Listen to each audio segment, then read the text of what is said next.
this for my father, who I've only seen from time to time in my dreams. I do this for you. I do this for my mother, who's finally clean, no longer a fan. I do this for you. I do this for my sister, my wife and my kids, cause they part of the team. I do this for all the naysayers and haters who made me one of the greatest. I know it kills you inside, that's why I do this for you. I do this for my father, who I've only seen from time to time in my dreams. I do this for you. I do this for my mother, who's finally clean, no longer a fan. I do this for you. I do this for my sister, my wife and my kids, cause they part of the team. I do this for all the naysayers and haters who made me one of the greatest. I know it kills you inside, that's why I do this for you. I do this for the kids who sit a bit outside the mix, who maybe cope through humor just to fit in for a bit, who never let the world know when depression's setting in. To all of those who know you, that impression don't exist, and it ain't counterfeit, it's just a way to counter it. I'm living things I dreamed about, I still encounter it. It ain't something that a cigarette or alcohol can fix, but all because of it, I flipped it quick, went on to write some hits. This a success, off another breath. This the first step in searching to be nothing less than be the best in what you do to prove their strength in being you. Learn so much in chasing dreams that I never would in school. Depends on where your passion lie, just no passion never lie. Life presents distractions, but your actions have to fortify the things that you believe in. Have to scream it like a battle cry and leave the ones who didn't looking stupid while they're asking why. Couldn't lie, I really do this for the ones I love. Those who treat the music as a vice and lyrics like a drug. Those who need advice on how to lift their spirit high enough to break out of the box they make of lives they know aren't good enough. Just because it's how it is don't mean it's how it has to be. This is what the uninspired testifiers fail to see. Jealousy results from being that which others fail to be, and if it means you're not with me, that honestly sounds fair to me. I do this for my father, who I've only seen from time to time in my dreams. I do this for you. I do this for my mother, who's finally clean, no longer a fan. I do this for you. I do this for my sister, my wife and my kids, cause they part of the team. I do this for all the naysayers and haters who made me one of the greatest. I know it kills you inside, that's why I do this for you. Do this for my mother, she'll be working for the summer. Do this for my father, cause these days I often wonder what my life would have been like if I was not adopted. To grow up in a home where I was treated like a problem. I don't know, it's just a guess. Your guess probably good as mine. Lucky that I grew up in a home that wanted me to shine. Lucky that I grew up around some mountains we were taught to climb. Without that inspiration, I don't think that this would be my life. Do this for my friends who've scattered all across the country now. I'm out in Sweden walking back through life so I can write it down. Make a living off of sound, so crazy to say out loud. I'm the biggest thing since Travis Rice to come up out the town. Sorry, gotta stunt a little. Used to have my dreams belittled, but it's all a part of it. I know people's minds are fickle, lines between reality and dreams I blur like faded nights. Come up been so good for me, I wish that I could make it twice. I do this for my father, who I've only seen from time to time in my dreams. I do this for you. I do this for my mother, who's finally clean, no longer.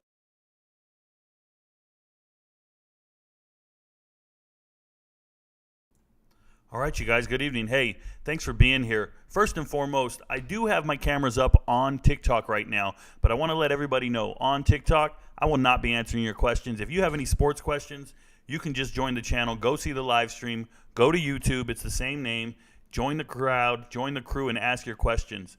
So, evening, thanks for being here, guys. Hey, look, you guys already know the deal. We sit here and we talk sports all night, give you guys an update on the transfer portal, take your questions. If you have any questions, put them in the chat now. Once we get the questions rolling and I start addressing the chat, we don't stop. Now, if we run out of questions, the show ends. So the show's going to go as long as you guys keep asking questions and as long as you keep it relevant, right? But I'll get started. I'll start talking transfer portal, and then I'll move to you guys. Any question you want, you throw it in there, and we rock from there. Thanks for being here, but let me get this show started. You guys can't read the tracker right now. Let me put it up to the front so you guys can read the breaking news. But it's right there. Now everybody can see it. And I'll minimize this. And I'm going to shrink myself down a little bit so you guys can actually see the transfer portal and what's going on and what's trending. So I'm going to go ahead and hit the Rivals transfer portal first. We're going to go through some players here, and then I'll go to the questions. Then I'll come back and hit the Twitter and see what we find, okay? So first and foremost, last time we talked, it was Barrett here. Now we're on Lindell. Lindell Hudson Jr., y'all. Hey, check it out. He's going from FIU to Florida, offensive tackle. And if you were here for the offensive line talk I had last week, and if you were here for the last show, I was talking about this young man being a 3-year starter at FIU, 6'7", 340 pounds. And I said, man, this guy starts 3 years at FIU, and he's going to South Florida. And he had committed to South Florida. South Florida needs all the help they can get, guys. South Florida, literally, one of the worst teams in the FBS. They lost their head coach. They lost every skill player you can think of. They lost everything. And to be in Florida and not be, I mean, I'm looking at FAU getting transfers, and we're going to talk about another FAU transfer here in a little bit, but I don't even understand what's going on South Florida. And then you get Lindell Hudson. He commits to you, and then he flips at the last second. It's insane. This is a 3-year starter. It's unreal. And it's unfortunate for South Florida. It's really unfortunate for FIU to lose somebody who's been starting there for 3 years, especially last season when FIU only had 6 scholarship linemen on the team. It's insane. Okay, so now they're going to Florida. Now he's going to Florida. Look, man, I think he starts. I think he starts for Florida. This is a big body guy. They lost some offensive linemen, but I think he shows up and starts at Florida. Mark my words, he can start in the SEC. Next guy you see on the screen here, Joshua Blanchwood, offensive lineman from South Florida. Speak of the devil. Going to Akron. Now, Blanchwood, he started games, but it was back in like 2020. Remember the COVID year, and they only played about 8 or 10 games or so? He started, I think it was 8 games total.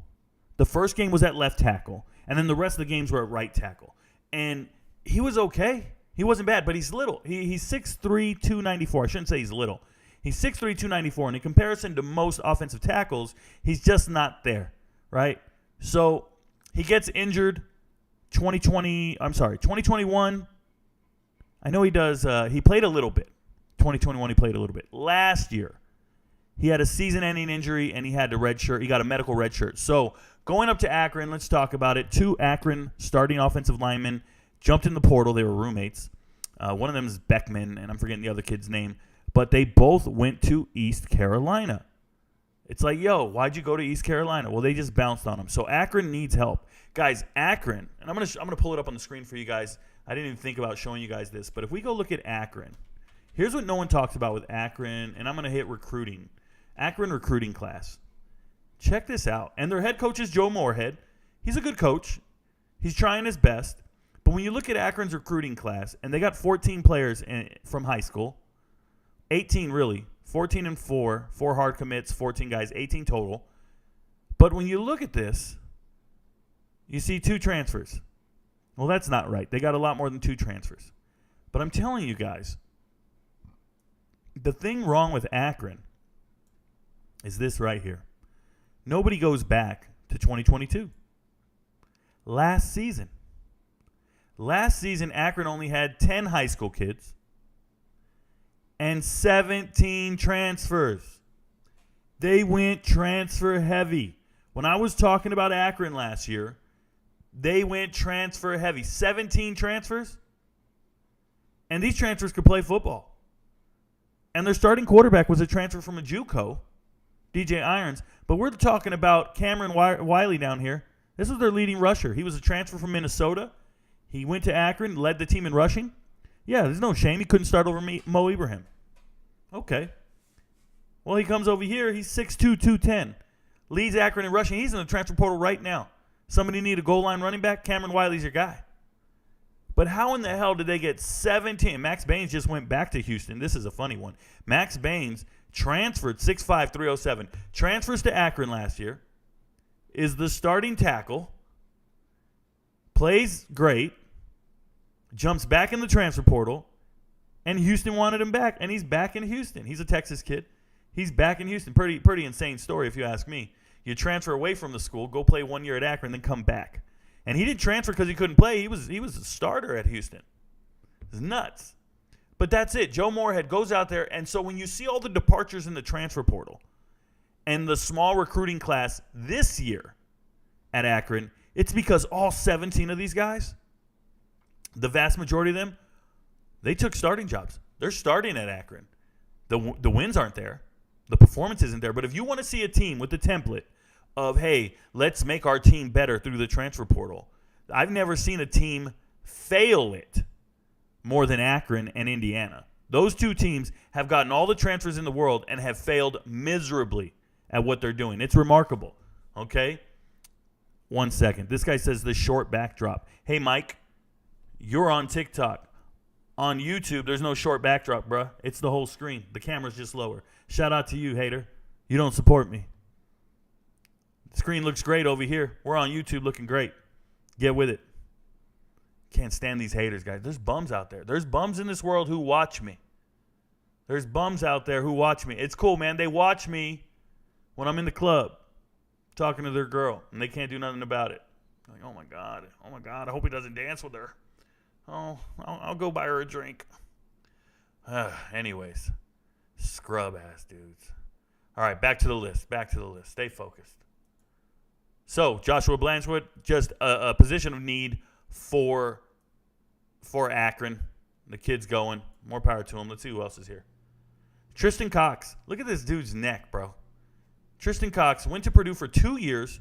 He's now a defensive lineman. Coming out of high school, he was 6'3", 225. He was a linebacker / running back. And I watched his high school tape, and he looked the part, man. He looked like just a good old boy. He looked like a strong, mid-American, flyover state football player. That's what he looked like. What do they say, corn-fed? That's what Tristan Cox looked like. So he goes to Purdue, and, yeah, Jeff Braun brought him in, had him change positions. He's more of a tweener. He's not really a defensive lineman. He's not really a linebacker. We don't know what we do with this guy. Well, I'll tell you what you do. You transfer to the MAC. You transfer to Ohio. You go to the Bobcats. That's what you do. I want everybody to understand that. So Tristan Cox taking an opportunity, going to a 10-win team in the MAC. I like the move. Good for him. He has 3 years of eligibility left. And what's remarkable about Tristan Cox, I'm going to tell you what kind of quality young man this is. He's one of the last players to enter the transfer portal. One of the last guys to jump in the transfer portal, and he already has a school. He already got an offer. Think about it. It's pretty damn good, right? All right, let's see who's next. Calvin Hart. You better know the name. Calvin Hart Jr. is going to be a household name next year. Household. Like Omar Spate's household. Right? Calvin Hart Jr. going from Illinois to Oregon State. He'll be a starting linebacker at Oregon State. So check this out. His college career, well, first off, he's from Florida. This is a Florida kid, okay? So he grows up in Florida, Fort Lauderdale. That's South Florida, okay? That's them boys down there in Miami. What's the area code of Fort Lauderdale? I don't know. But he's down at Fort Lauderdale. He's playing Miami Central, I think. And he goes to NC State. He goes to NC State, and believe it or not, he literally plays at NC State. He's not benched. He's not on the bench. He's playing. But he knows he wants to be a professional athlete. And he goes and transfers to the number one defense in the country. He transfers to Illinois to go play for Ryan Walters, a great defensive coordinator, now the head coach at Purdue. And he gets over there, and 2021, first game of the season against Nebraska, he's the National Defensive Player of the Year of the week. He's the team defensive MVP of the week. Played amazing first game of the season, 2021. Oh, yeah, he also had a season-ending injury and never played again for the rest of the season. Then last year, he starts 10 games. He starts 10 games last year. He plays great. But you lose your defensive coordinator. It looks like a down year. I'm telling you, it looks like a down year at Illinois. They lose defensive coordinator. They lose running back. They lose 3 DBs to the draft. They lose 3 other guys to graduation. It's looking bare at Illinois. It's looking bare. They got Luke Altmaier. They lost their quarterback, right? He didn't get his 6th year of eligibility. And they got Luke Altmaier to transfer from Ole Miss over to Illinois. Well, how good is Luke Altmaier? I don't know. I don't know if he's even a Power 5 starter, but he'll be their starter. So he jumps ship. He's got to leave town. And if you know anything about Oregon State, they got one hell of a team. They got real camaraderie on that team. They got a bunch of teammates. Jonathan Smith is building a damn beast of a team. Go watch their bowl game against Florida. Everybody's like, well, 20 guys from Florida opted out. Yeah, those 20 guys still are not in Florida today. Well, those other guys skipped because they went to the NFL draft. They skipped that. Yeah, none of those guys are on Florida today. Oregon State, we're 4 months later. It's the same 2 teams with some transfers and some recruiting class, some depth. So Oregon State's real. Now, they lost their best linebacker, Omar Spates. He transferred to LSU to go play side by side with Harold Perkins. They're going to be NFL monsters. The SEC is in trouble. LSU has real linebackers. And so Calvin Hart Jr.'s got a spot, man. He's got a spot, and he's going to go be a starter for Oregon State. And just a blue-collar team. I don't know where they finish in the Pac-12. I ain't got time for that. Just letting you know this is a hell of a get in the transfer portal. Good get. Oh, and then you're 1 year too late, bruh. Demetrius Hill transfers from FIU to Illinois. He saw a bunch of openings. All those guys went pro. I know you're going there to get developed. You're going there to get developed. They take 0 stars and make them first-round draft picks. Shout out to Witherspoon. But that's not what's going to happen. Ryan Walters is gone. Now, Demetrius Hill, 3-star kid out of Florida. If you guys didn't know, Demetrius Hill was a freshman All-American. To be a freshman All-American, all you really got to do is play. All you got to do is play. Because most of the really good freshmen are probably redshirting, probably backing up somebody in a rotational role at Oregon, at Alabama, at Georgia, USC, wherever. But Demetrius Hill got to play at FIU. He started every game. As soon as he showed up, he started every game. So he's the first guy at FIU to be a freshman All-American since T.Y. Hilton. The first guy to be a freshman All-American since T.Y. Hilton. Shout out to this young man. I hope he does well in the Big Ten. I hope he gets developed and pursues all his dreams, or he'll be back in the portal next year. But Demetrius Hill can play some football. I went and looked at the tape. You know what sticks out to me? He's 6'2", 190. And most defensive backs that are 6'2", they don't fall into the radar. People take chances on them all the time. So this young man has got a shot to go be great. 6'2", 190. Dylan Brooks, Mr. I don't want to compete. So if you guys don't know what I'm talking about, you weren't here for the original broadcast that I had. I was talking about defensive linemen in the transfer portal. And one of the defensive linemen in the transfer portal is a guy named Isaac Okuwu from JMU, from James Madison University. And Isaac Okuwu had 7.5 sacks last year. He is the last edge rusher in the transfer portal everybody wants. He's taking trips everywhere. Okay, he's got offers from everybody. First team all conference. Hey, he's majoring in cyber. Shout out to him, majoring in cyber intelligence. He's a grad transfer. But this guy had offers from Missouri, Cincinnati, Liberty, West Virginia, Ole Miss, Cal, Colorado, Kansas, and Auburn. So Dylan Brooks over here from Auburn finds out that Isaac Okuwu is coming in for a visit. And he takes it personal, bruh. He takes it personal. Like they're dating or something. Like, yo, you trying to see another person? I heard you were cheating on me. I heard you had a date lined up next week, and you're about to go out for pizza. I'm out of here. So, yeah, he's in the rotation at Auburn. There's a new coaching staff. They didn't require him. Shout out to Hugh Freeze. And Dylan Brooks jumps in the damn portal.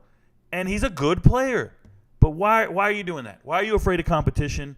Why are you trying to lead the SEC? What's the deal, bruh? 6'5", 250 pounds.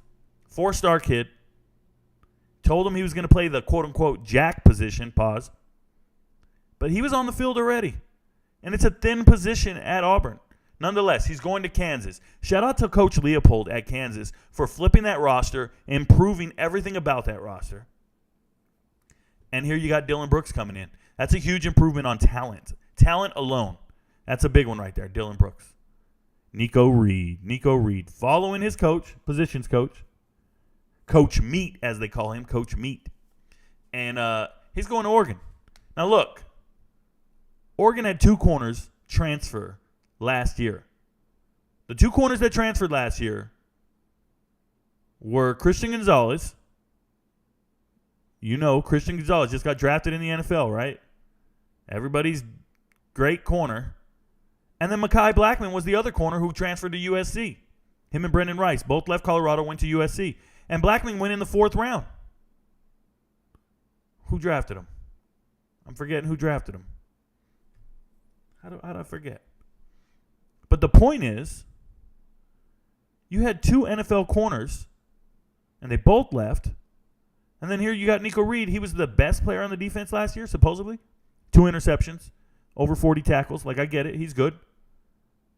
But now he's taking his chances going to Oregon. Hopefully he can get developed, get recognized, and make some plays. He's a good kid. You know, fun fact, Christian Gonzalez, Mr. Fluid Hips, all this shit, had no interceptions when he was at Colorado. Starting for 2 years, not a single interception. I still don't believe in guys with 1 year of production. You guys know this. I'm on record for not believing in 1 year production players. If you were at college and you had 1 year of production, I don't believe in you. Shout out to JSN. All right. Next guy. Oh, last guy for today. Bernard Gooden. Bernard Gooden going from Wake Forest to South Florida. If you want to play football and you're a transfer and you want a shot to see the field, go to South Florida. The damn cupboard's bare, bro. So he goes to Wake Forest. He actually played in 3 games. I believe he had half a sack, some tackles. He looks like a good kid to me. I watched the tape. I thought he was good. 6'1", 280 pounds. And he's going to South Florida. There's a spot for him. So we're all caught up on the transfer portal tracker for today. I'm gonna hit refresh. I'm sure there's more. Let's see who they got here. Nope, nobody else showed up for the rest of the day. This is on here. Now, I do have Twitter. There's more updates on Twitter, I'm sure. But before I hit the Twitter updates, let's talk to you guys. I'm going to go hit chat and see what you guys got to talk about. And we're going to talk. So I'm going to take questions now. Hey, if you're watching on TikTok, you need to find your way to the YouTube stream, right? Come on over to the podcast and ask questions over there. I'm not going to answer your questions here. So it is what it is. Here we go. Go into chat. Let's have this conversation. Let's go. Back up to the top. First, Loke. Shout out to you, Willie Bobo. Willie Bobo is first most days. He's one of the best fans that I got out here. That man is consistent, always here on time. It is what it is. Steve Talbot. Steve Talbot. If you guys didn't know, I used to call him Scott for so long because he had the S and the bot. He had it all together. And I was like, hey, this guy's name is Scott.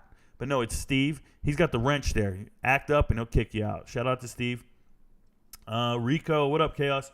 Drum roll, please, ladies and gentlemen. Sit down, get your popcorn. I don't know much, but Rico knows. Tend to know.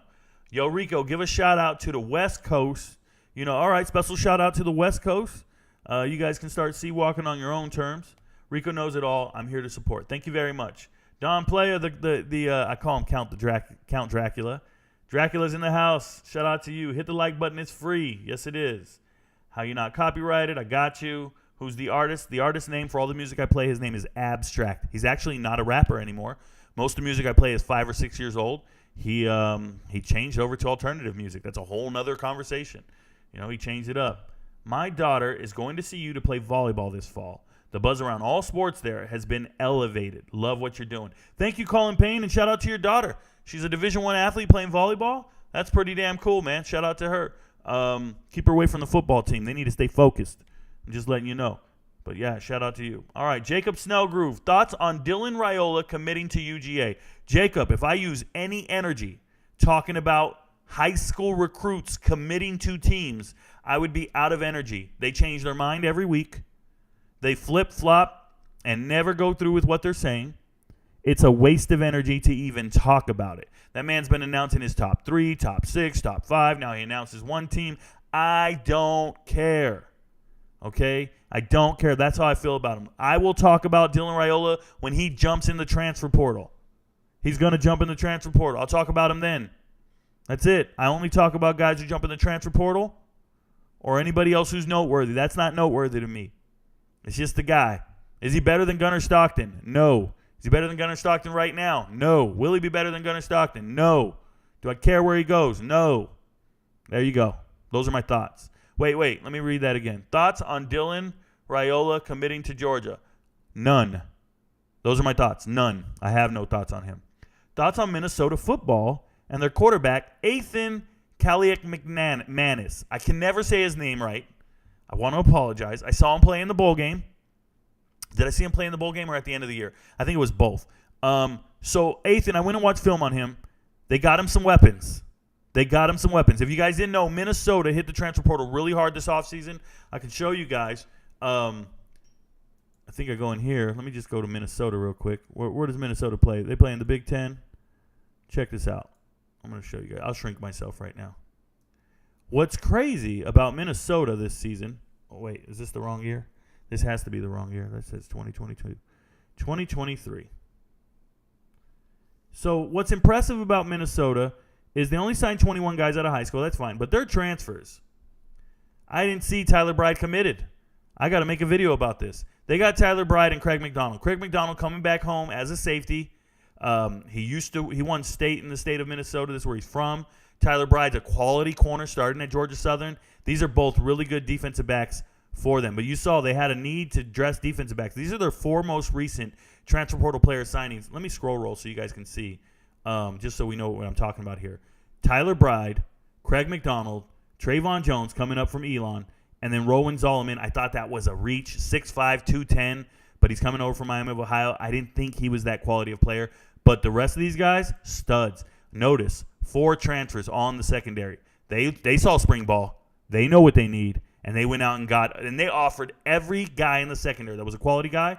Every time I looked, he had an offer from Minnesota. So that's pretty damn awesome that they got all these guys.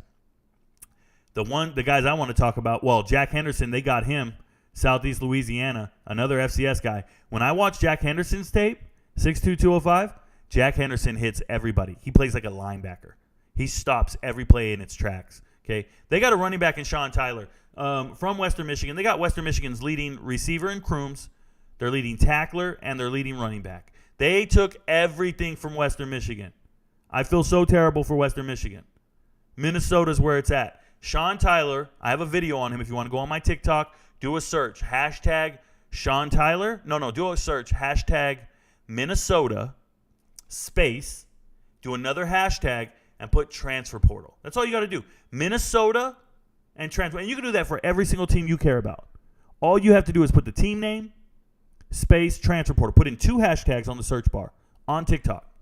And when you hit enter, you're going to see Sean Tyler's video. I have him. I think I put him under a hidden gem. Sean Tyler's a beast of a player. So they go from having Mo Ibrahim, a battering ram, to a scat back who can really do his thing. And he's played in the cold already. He already knows he can play in that weather. So he's great. But when you scroll down and you start looking at their receivers, and there's Ryan Seelig, the leading tackler from Western Michigan as well. But when you see these 2 guys right here, Elijah Spencer, okay, and Corey Crooms, this is why your receivers are hitting the transfer portal. Because P.J. Fleck ain't playing, bro. He went out and got 2 beastly wide receivers. He ain't trying to develop somebody from high school. He knows he has a quarterback that can throw the ball in Nathan. And he goes out and gets Elijah Spencer. How good is Elijah Spencer? Well, I don't know. He was only the leading receiver at Charlotte. More yards than Grant DuBose, who just got drafted in the NFL, who's a bona fide stud. Elijah Spencer had more yards. Now, he has some fumble issues, but he's 6'2", 190. Corey Crooms, 5'11", 170. Corey Crooms, your slot receiver, y'all. Corey Crooms a beast. I might even do a video on him just so you guys can see him shine. But this is promising. The fact that they were able to dominate the transfer portal, address their needs like crazy. I really like where Minnesota's going. I like what they're doing. And Athan, they believe in him. How much do they believe in him? Well, you got a stud quarterback in last year's recruiting class, right? Who's the quarterback? Knuth? Knuth hit the transfer portal. He got in there. He saw the depth chart. Jacob Knuth is still in the transfer portal today. We don't know where he's going. Let me find this kid. Jacob Knuth right here. Right? 6'4", 207. Played high school ball in South Dakota. Never lost a game in high school. We don't know where he's going. But that should tell you how good Alan McManus is. I can't even say his last name. Athian Manis? I don't know what it is. Calic Manis. Calic Manis? You know who I'm saying. But yeah, man, they're doing pretty good. And Ike White, too. Ike White transferred, actually. Ike White there. I think he transferred, the receiver that you see there. He transferred out because he saw he couldn't start. He saw the studs they brought in. Ike White hit the transfer portal. I think he's going to Charlotte. I know another kid hit the transfer portal as well. Got to find him. These are different pictures. I know them by their picture. I know them by their face. How about Ashton Beers? He's on my all-name team, Ashton Beers. You guys haven't seen that post, my all-name team? Anyways, let's go over here. Want a breakdown of the movie Air. Steve, the movie Air. So if you guys haven't seen the movie Air yet, it's out there. Who's in it? Ben Affleck. Yeah, Ben Affleck's in it. Matt Damon's in it, I think.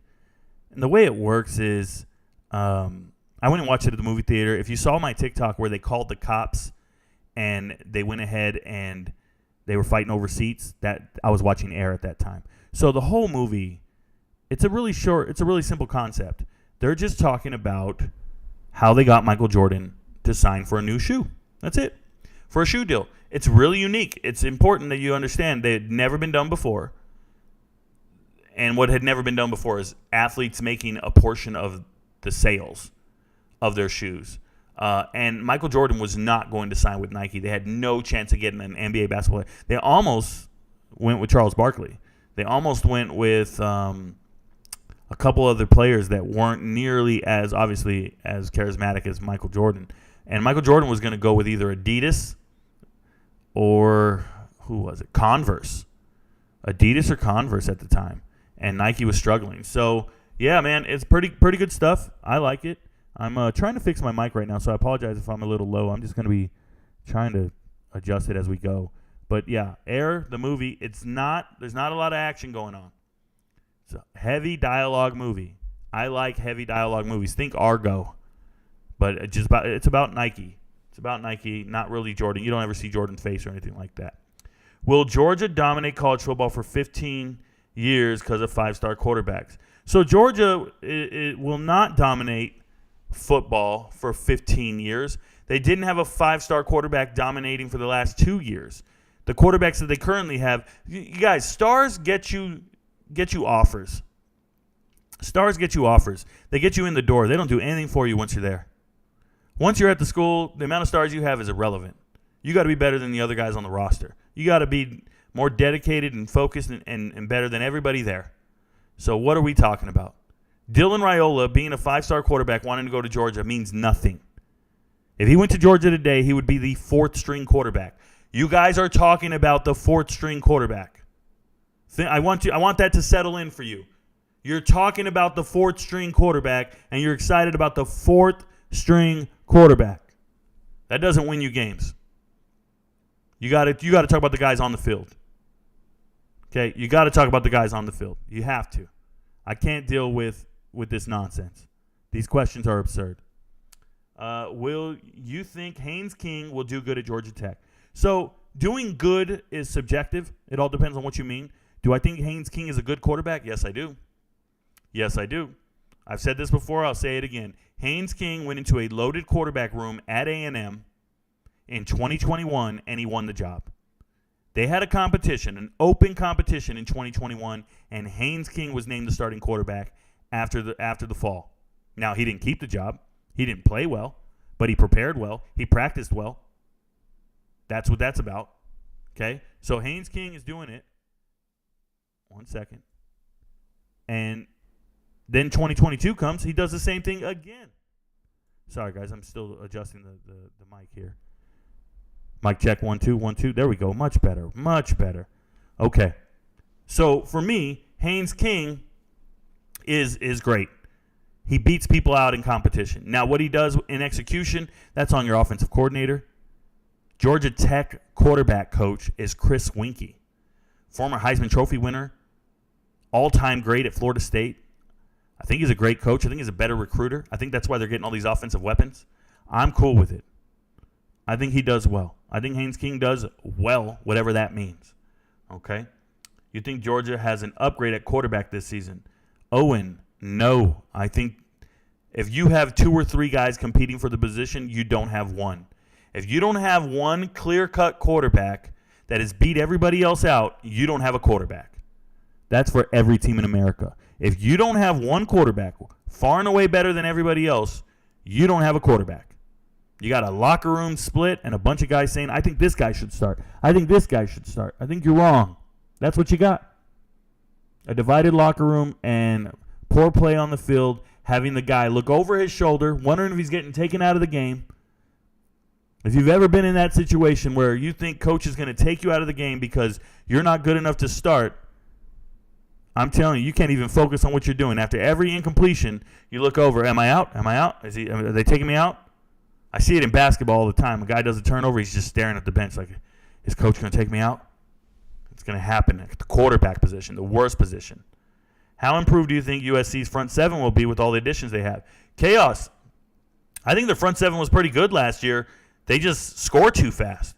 USC scores so fast that their defense is exhausted. Their defense can't stop anybody in the second half because they score too fast. Their offense is so explosive, they score and say, hey, get back out there. Damn, bro, we're still tired. We're just out there. Get back out there. And it happens over and over and over again. It's insane. So, yeah, I think USC's front seven has been addressed immensely. They signed an all-conference linebacker. No one can say that. All-conference linebackers don't hit the portal, yet here's USC getting all-conference linebackers, getting all-conference corners and wide receivers and defensive linemen that are huge, former 5-stars. I think they're addressing everything they need to address. It's just a matter of executing now, right? And tell that damn offense to run the ball a little, hence them getting another running back. They got 3 running backs because they need to run a little more. Caleb Williams, stop throwing touchdowns. Stop it. Let's keep this ball with us for, I don't know, 10 more run plays every game. We'll save their defense so much. Just help them out just a little bit. It was Oklahoma first. Now it's USC, and you're doing the wrong thing. Hey, shout out to TikTok. If you're watching me on TikTok, I appreciate you, but you're not doing me any good watching me on TikTok. I need you to watch me on YouTube. So come on over to the YouTube live stream.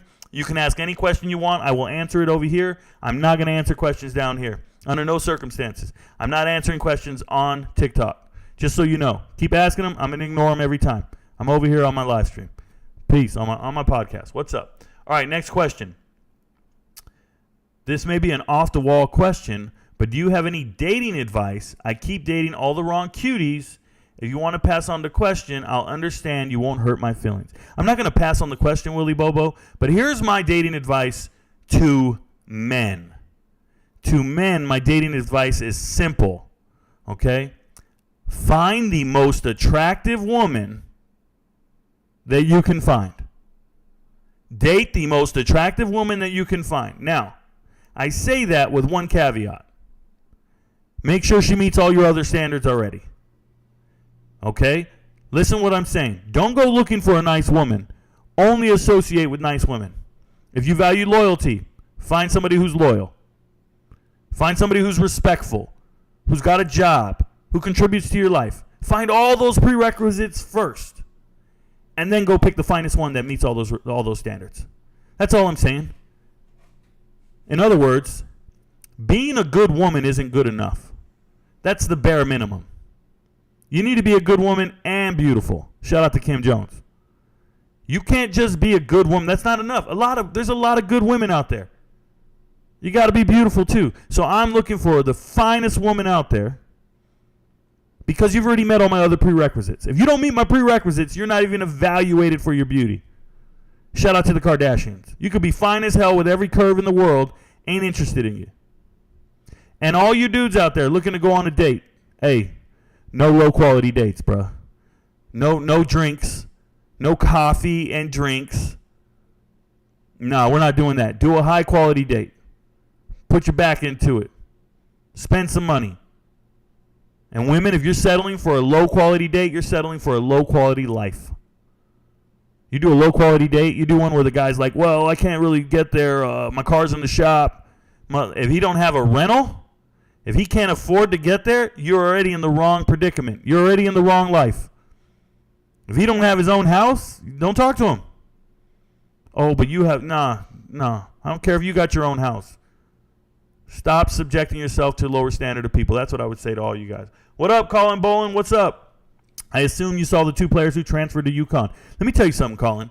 Not only did I see the 2 players that transferred to UConn today, I also was this close to putting UConn on my top 5 list of teams that are going to collapse this year. Teams that aren't going to be just as good as they were last year. I think UConn has their work cut out from making the top 5. But I left them out of it because I wanted to go with Power 5 teams.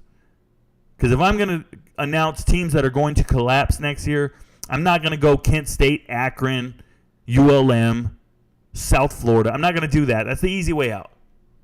So I left UConn alone. But let me tell you, it don't look good, bro. You lost your 2 best playmakers, your 2 best wide receivers. I feel bad for you guys. It is what it is. Area code for Fort Lauderdale is 954. I won't remember that, but shout out to the 954. Dylan Brooks can't handle competition. That's what I'm saying, man. You jump in the transfer portal because you heard your team was hosting a player from your position. You heard they were talking to a dude. He ain't even pick him yet. But you go jump in the portal anyways because you don't know the coaching staff like that. They saw you all spring, and they said, we need more competition at this position. We need more rotation. Now, you do that to me, I'm cool, man. Bring in somebody else. Lightens my load. Pause. McCoy got drafted by the Vikings. Shout out to them. That's right. They took 2 Trojans, right? They took Addison and McCoy. There you go. Vikings took Blackman and McCoy. There it is. Of the players that remained at Colorado, what do you know about Caleb Fiore? Caleb Fiore, I know that he's an injured player. I know he's recovering from injury. Everyone's hoping he's good. He comes from a good pedigree, comes from a good family. Father was in the NFL. Cool. That's all I know. Haven't seen any tape. Not impressed with anybody. Listen, if you weren't, who was their receiver, their tight end last year? I forget his name. Was it Bates? The tight end last year for Colorado, he had 20 receptions. Wasn't a big target. Look at this. Colorado football stats. We're not going to, it's not Bates. Is it a B name? Someone can tell me. There it is, receiving. Brady. It's Brady. Brady Russell. Top tight end. You guys want me to get excited about a guy named Caleb Faria down here. Caleb, Mr. 3 receptions, 23 yards, bro. This is what we're banking on? 3 receptions, 23 yards? Because he's 6'5", 235. By the way, every tight end they say is 6'5", 235. Red shirt, freshman last year, 3 receptions, 23 yards. From Massachusetts, Attleboro. This is who I'm supposed to get excited about. Come on, guys. Stop it. Don't know him. Can't vouch for him. Can't vouch for him. I know his name, but I haven't seen anything that says, hey, this is the tight end for you. This is the guy we need to watch for. I haven't seen anything of that nature at all. I'm just keeping it real, y'all. Just keeping it real. Rico, shout out to you. If you're watching me, I see the you guys cannot see what I'm seeing. I don't care, Damon. All you guys on TikTok, I'm not talking to you. I'm not answering your questions. I'm only answering questions on YouTube. You're just here to see me. That's cool. Shout out to you. I'm on YouTube. To all my people on YouTube. And let's see what we got over here. How many people we got in the chat right now? We got 134 people over here. 134 people asking questions that matter to me. You guys are over here. It is what it is. It won't let you type. You're probably not 18 years old. All right. Let's go to the next question. How do you feel about Joe Milton? As a UT fan, I'm a little worried because I can only think about how he played before Hooker took over because he played so bad. So here's the deal. Christopher Buckner, I want to ask you, brother. When did Joe Milton win a quarterback battle? Joe Milton, as far as I know, has never won a quarterback battle. Now, if he won one, he sure as hell didn't keep it. But at Michigan, he didn't keep the job. At Tennessee, he didn't keep the job. So you got a guy starting that has a track record of never performing when it really matters. That's what I think of Joe Milton. Now, as little as I think about Joe Milton, I think very highly of Josh Heupel. And I know Josh Heupel can get the most out of anybody. Josh Heupel is rocking when he makes decisions and the way he coaches and that air raid offense. He's going to get the most out of his players. Now, if Joe Milton can't do the job, they tell me Nico's accurate. Now, I did a video review on Nico's spring game, and I showed everybody he made the wrong decision on some of his best plays. Go find the film. I did it on TikTok. I broke down his film and showed you he made the wrong decision from time to time. But it is what it is. So that's how I feel about Joe Milton. He's never won a quarterback battle. You're going to war with a guy who's never shot a real round. Okay? Every time he shot, he missed. I use analogies of deployment because I'm going to tell you guys right now. In the Army, as a leader, I was training with all these guys, right? I'm a platoon sergeant when I deployed. I wasn't a first sergeant then. I was just a platoon sergeant. But I was in charge of about 30 guys. And we're getting ready to work out, and we're doing our stuff. And I can remember we're trying to prepare for war. And one of my guys in my platoon was a fitness junkie. He did all the push-ups, the sit-ups, the pull-ups. He could run. He was all that. He was all that. And then when we got to Iraq and the small arms fire started coming and you heard the rounds going and it's zipping through the air, guess who ain't all that anymore? Guess who's not running around acting gung-ho? Guess who don't want to be in a movie? Guess who's keeping his head down, keeping his ACH on, Army Combat Helmet, and looking at me like, I don't want to go. I don't want to go. I'm a platoon sergeant, bro. We need to get the hell out of this bunker and keep moving. This dude was ridiculous. And I remember looking at him going, hey, you ain't built for this. You're not built for this. But you look good in T-shirt and shorts, right? So sometimes Joe Milton's not built for this. I don't know how he's going to react when the rounds start going. I don't know how he's going to react when the lights are on and that checkerboard white and orange crowd is out there. I don't know what he's going to do. Never seen him do it. Now, in the bowl game, he played great. Everybody's excited. He played great in the bowl game. Who'd they light up? Clemson? Okay. Got to see it in the SEC, bro. Got to see it on the road against Alabama. Got to see it in Tuscaloosa when it really matters. Hendon Hooker was cut from that cloth, man. Hendon Hooker said, let's go. Strapped up and did it with nobody cared. So we'll see what it is. But I ain't never seen Joe Milton react to a round down range. That's all I'm saying. Where do you believe Seydou Traore is going to end up? So Seydou Traore, if you guys don't know, this is a kid from England. Came from England, comes to America, goes to Florida, plays 1 or 2 years of high school football, gets a 3-star rating. They don't really know what he can do. And he ends up at Arkansas State, one of the worst teams in the country, playing for Butch Jones at Arkansas State in the Sun Belt. Becomes first-team all-conference, team's leading receiver. Hits the transfer portal and comes to Colorado. Gets to Colorado and realizes real quick, oh, my God, they want tight ends to block? Tight end coach Tim Brewster wants me to block? Look, bro, I'm still trying to learn how not to play goalie. This dude was a goalie in soccer and then became a tight end because he's big. Where do I see him? Where does he end up? He ends up somewhere, bro. Go back to the group of 5. He's a slow wide receiver or he's a really dynamic tight end. You figure it out.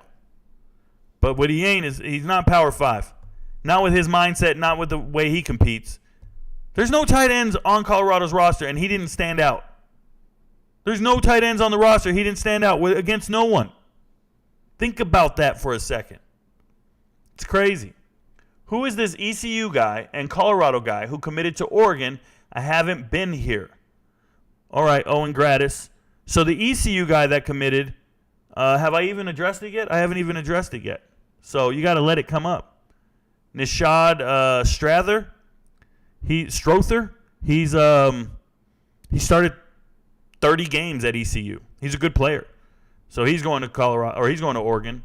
And then the other guy's Nico Reed, and Nico Reed had 2 interceptions last year. Nico Reed's a good player, 40 tackles, started, every game for Colorado. So those are your 2 guys. Oregon got 2 players who played a lot of football that are all pretty good, especially the offensive lineman. Strother coming over from ECU, he's an experienced offensive lineman. I think he starts. I really do. So there's that. Please don't repeat your questions. Please don't repeat your questions. We're always going to be behind in chat. Never repeat your questions. It just jams up everything. Thoughts on Douglas E. Doodle? Brother, I owe you an answer on Douglas. I'll have to go watch film. I don't like giving out wrong answers. So if somebody comes up, I got to do what I do. Oh, wait, are you E. Doodle? It says Mr. Doodle. Are you Douglas E. Doodle, bruh? Are you doing this to me right now? You're asking me about you? Get out of here. Hey, where are my moderators? Don't be letting these dudes troll. Vincent Hunt, did you ever watch any film on Chris Thornton from JMU, currently at Ravens minicamp? He's my friend's brother. So, yes, I've seen Chris Thornton on film. I watched a lot of JMU tape. I've watched all their games. And what I got to tell you is he doesn't pop on tape to me. If he popped on tape to me, I would have made a hidden gem video on him this offseason. And I didn't because I'm an advocate for group of 5 players. And I didn't, okay? I didn't. Looks like you're going to be right about Keon Coleman going to FSU over Ole Miss and LSU. Logan Richard, am I ever wrong, bruh? Am I ever wrong? Are you telling me I am right?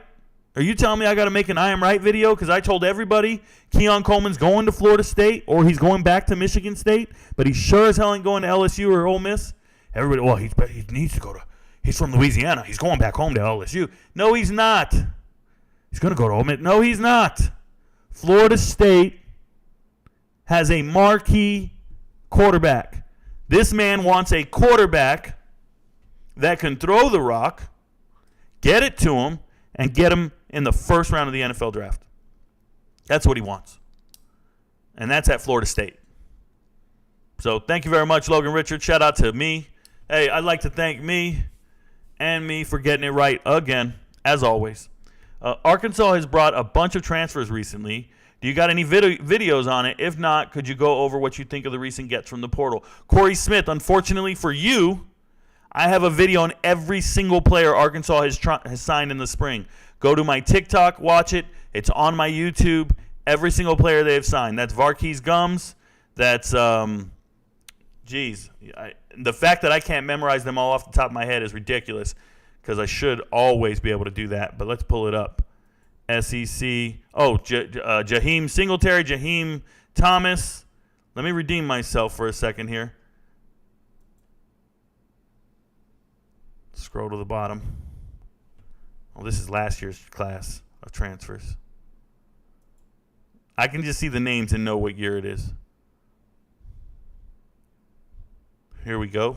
So recently, well, let's talk about Francis Sherman. This shouldn't even be a thing, okay? I didn't make a video on Sherman. Arthur Braithwaite, I shouldn't even make a video on this. This is just them filling out their scholarships. They have 4 available scholarships. And I think they might have 2 now because they gave Braithwaite and Sherman 2 of them of the 4. When I counted, they had 4 left. Keevy Rose, all-conference defensive lineman, defensive tackle coming over from La Tech. Complete stud. Made a video on him. I think he's the beast. Obviously, Varkey Gums and Jaheim Thomas, to me, are NFL caliber players. And then Arthur Braithwaite, what I'm going to say is he had committed to FIU. He had committed to FIU as a safety, and then they go and flip him to come back over. Dude, he's not it. He's worse than Miles Slusher. He shouldn't see the field. He's depth. And this poor young man, Arthur Braithwaite, he doesn't know any better. He got an SEC offer, and he took it.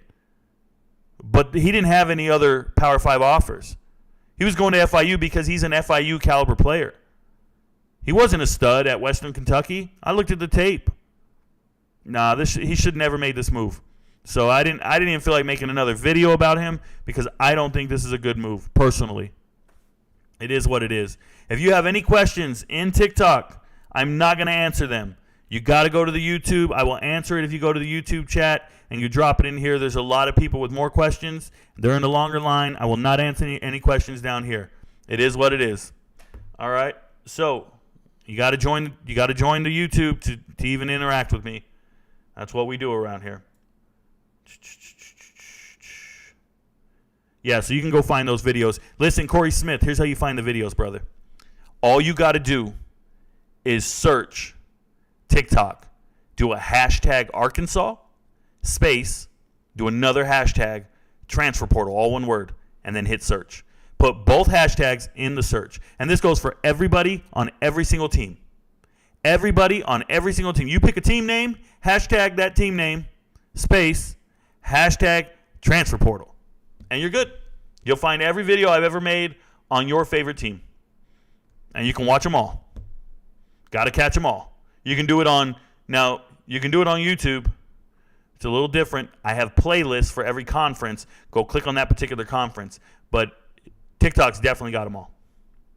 All right, back to the chat. Sorry about that. Lost my spot. Oh, Anthony Williams writes, Alton with question marks. Brother, I got no update on Alton. No update whatsoever. Okay, so it is what it is. Hey, Rico, what's up? People's infatuation with Dylan Raiola. He is not even the best quarterback in the 24 class. Look, bruh, they talk about something new every day. It's a younger generation. They need instant gratification. They got to talk about everybody's recruitment, every player who committed here, signed here. None of this shit means anything to me. Even when they put it in writing, we have players who flip on commitment day. We have players who want to withdraw their letter of commitment, right? Their letter of intent. They want to be released from their letter of intent. It happens every year. Hell, this year, Michael Daugherty's in the transfer portal already. LSU. He signed with LSU, enrolled early, went to school for 1 week. And within 8 days of being on campus, he jumped in the transfer portal. This is an incoming freshman. He got to LSU 8 days, high schooler. You've been talking about this guy for 2 years, and now he's committed to LSU. Oh, my God, Rico, what do you think about 2023, Michael Daugherty, safety, LSU? Oh, my God, Rico, what do you think about Grayson, safety, going here? 8 days. And he's in the transfer portal right now. Hasn't committed to anybody. You know why he hasn't committed? Because whoever he commits to doesn't matter. He's still got a red shirt. He can't play this year. Because you can't jump in the transfer portal after committing like that. It's insane. It's insane. Pretty good movie. Air. Yeah, pretty good movie. In reality, they did get Charles also. They got Charles Barkley. Oh, yeah, shout out to you. Stetson Bennett was a JUCO walk-on. Georgia does not elevate quarterbacks very well. What I think, evaluate, right? What I think the problem is they also missed on JT Daniels coming in as a transfer. JT Daniels actually beat out Stetson Bennett in the quarterback competition. But he didn't beat him out in the locker room. He didn't beat him out with his teammates and respect and love and admiration and all that other crap, i.e. Manning with Texas. I think Manning with Texas is fine. You got to give him a chance to grow. Got to let him do his thing. He's not going to start. We don't need to see him on the field. Well, Alabama go 8-4, 9-3 this season. GOAT 42. I predicted Alabama. I put it out on a video today. I see them dropping off immensely next season. You don't have the Heisman Trophy winner. You don't have adequate replacements for him. You're signing backup tight ends from Maryland to come be a starter for you. You're signing group of 5 corners to come be starters for you. You missed in recruiting all over the place. You had 23 players enter the transfer portal, 5 wide receivers. They know they're not going to get the ball thrown to them. Trayshawn Holden scored 6 touchdowns last year, said, get me the hell out of here. I'm going to go to Oregon, where Bo Nix is throwing the rock. Get me the hell out of here. Yeah, I see a bad season for them. I really do. I'm not joking. I think the wheels fall off. There's like 4 games they shouldn't have won last year, but Bryce Young saved them, and he's not there anymore. Neither is Will Anderson Jr. They should have lost to Texas. They should have lost to A&M, Ole Miss. And they obviously lost their other 2 games. I'm saying Texas, A&M, and Ole Miss are 3 other losses to the 2. They should have had 5 losses, guys. Not a good team. On this month, Swimsuit Magazine cover, Martha Stewart is on it at age 81 and looks hot. Well, then somebody better get her ass in air conditioning. Because if she looks hot, it's just because she's sweating and she's indoors or outdoors in the sun. This is blasphemous, Zion says. I think the only case that a team had a quarterback with 2 guys battling was Michigan this past year. You know, EMT, they weren't battling, bruh. They weren't battling. I want to pull the window back on this. I want to pull the curtain back on this just a little bit so everybody understands. Jim Harbaugh is a terrible human being. Jim Harbaugh is a terrible human being and made a terrible decision for the sake of his school and not for the sake of the young man. He lied to Cade McNamara and he lied to America. Jim Harbaugh knew damn well his starting quarterback was JJ. He knew it. But he couldn't say that because Cade McNamara would have hit the portal and saved his year of eligibility. He would have left. He would have left in the spring when he didn't win the battle. He didn't win the battle in the spring, and Jim Harbaugh let that shit carry on the whole way. And then he goes, we're going to start one game, and then we're going to start JJ the next week, and we'll make our decision as we go. But we're going to alternate starting games. So McNamara starts, and then we never see him again. It was all a ploy to keep McNamara on the team and not let him hit the portal. True story. Wasted a year of that man's eligibility, lying to him, making him believe he had a chance to be the starting quarterback, and they knew damn well he didn't. The whole team knew. There was no 2 guys battling it out. If you got 2 quarterbacks, you don't have 1. It was garbage. It was bullshit. Rico, you can't tell the reigning MVP that. Who's the reigning MVP? What am I doing? What am I doing? Which position groups does Colorado need to bulk up on? John Shen, I would say bulk up on linebacker to get more depth, linebacker and running back, and they probably need a really good kicker. Absolutely love the LeBron video, Rico. He's played 20 seasons, 0 scandals or controversies, and he's without a doubt the greatest player of all time. Shout out to you, Chaos. Totally agree. Totally agree. The only player better than him is Magic Johnson. Magic Johnson beat AIDS. I've never seen anyone defeat AIDS. That's an amazing accomplishment by Magic Johnson. How Magic Johnson is still alive walking around is beyond me. So shout out to Magic Johnson for defeating HIV and AIDS, but nobody else is better. LeBron James is the best. I see my chat bar going over here. If you have questions and you guys are writing things in TikTok, you're in the wrong place. You need to come to YouTube, ask the questions in the live stream, ask questions on the podcast. That's where I take my questions. That's where I give my answers. I'm not even reading this over here. It is what it is. That's how we get down. We have it up so you can see what I'm doing, but come over here to YouTube. I got a lot of respect for my YouTube followers. Be easy. All right. Absolutely loved it. Yep. Do you think that Texas heat will affect Colorado in the second half of the TCU game? It will be 11 a.m. game, but it will be hot around 1 p.m. here in DFW. Still really hot in September here. What the hell are you talking about? What in the hell are you talking about? You think it's going to be hot, so hot, it's going to affect the game. It's going to impact the players. That Texas heat. Bruh, this is one of those very underrated things to say. I'm going to say this, okay? I grew up in Southern California. And before you think it's sunny in Southern California, you're thinking L.A. and San Diego. I didn't grow up in L.A. and San Diego. Go more inward. Go to Indio, California. Let me look it up today.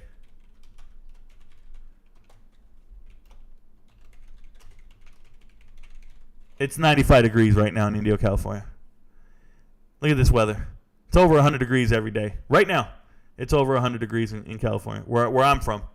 It's over 100 degrees, and it's going to be like that all summer. We're human. We're Homo sapiens. We have an epidermis, skin.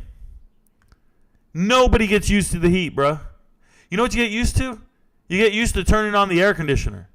You get used to finding shade and drinking water. No one's getting acclimated to the heat more than another person.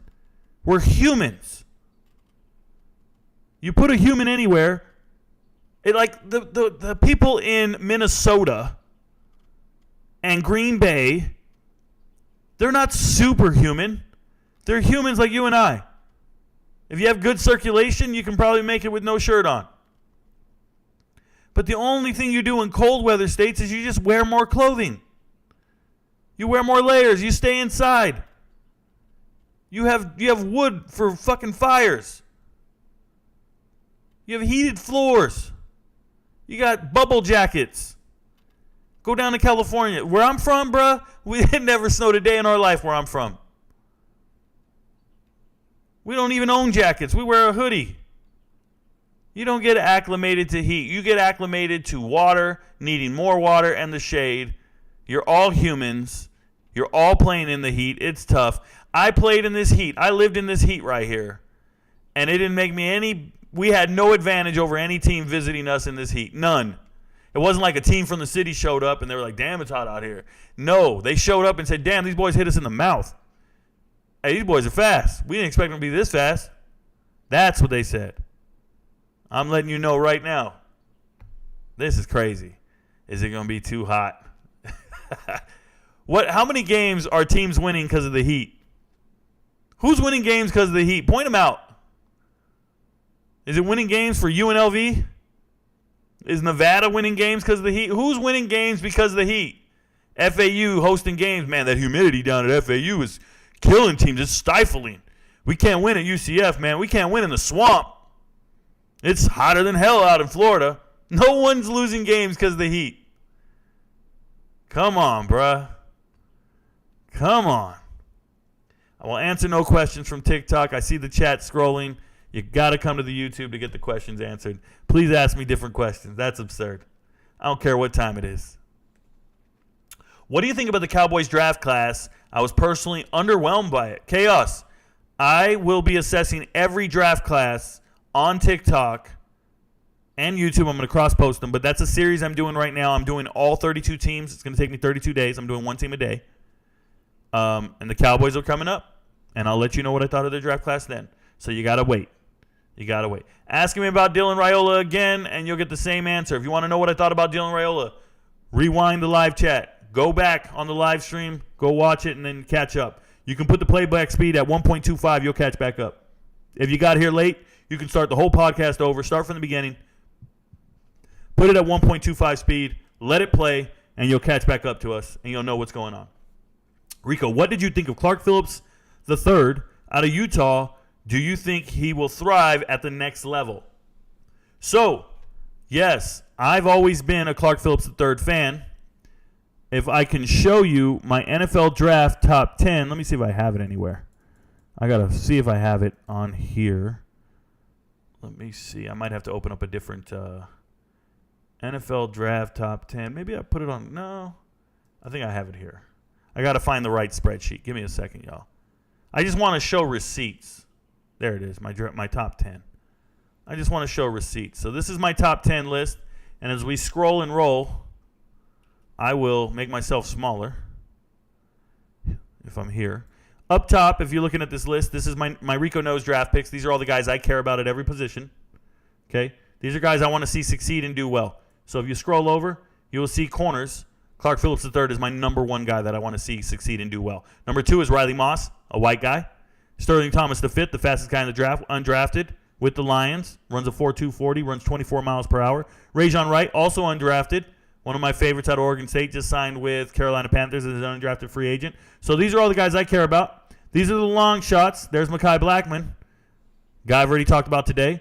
Tywan Mullen, you know his whole family. If you don't, well, you should. A bunch of guys I care about. But when you talk about the top corners in the draft, there's Clark Phillips III. I had him 4th. He was my 4th best corner in the draft, and I probably should have put him 3rd. I don't care that he was drafted in the 4th round by the Falcons. It's a hell of a steal. So, yeah, that's how I feel about Clark Phillips III. I think he can be dominant. He's not 6 feet tall. That's all it is. He's 5'10" and dominates. I'm cool with it. I watched the tape. That's a football player. Just letting you know. That's a football player. So that's how I feel about him. Thank you to my moderators on TikTok who keep telling everybody, if you got a question and you want to ask me about it, you got to come to YouTube. Shout out to you guys. Come over to the YouTube live stream and we can chat. I made it. Shout out to Damon Perrin for making it. I appreciate you. Flight. What up, Prod Self? Oh, the movie Flight? Are you talking about the movie Flight or you just wrote Flight? I don't know what that's about. Looking good, but ain't ready for war message. Oh, shout out to you guys. There it is. Yeah, I was talking about my deployment. Yeah, them dudes ain't ready.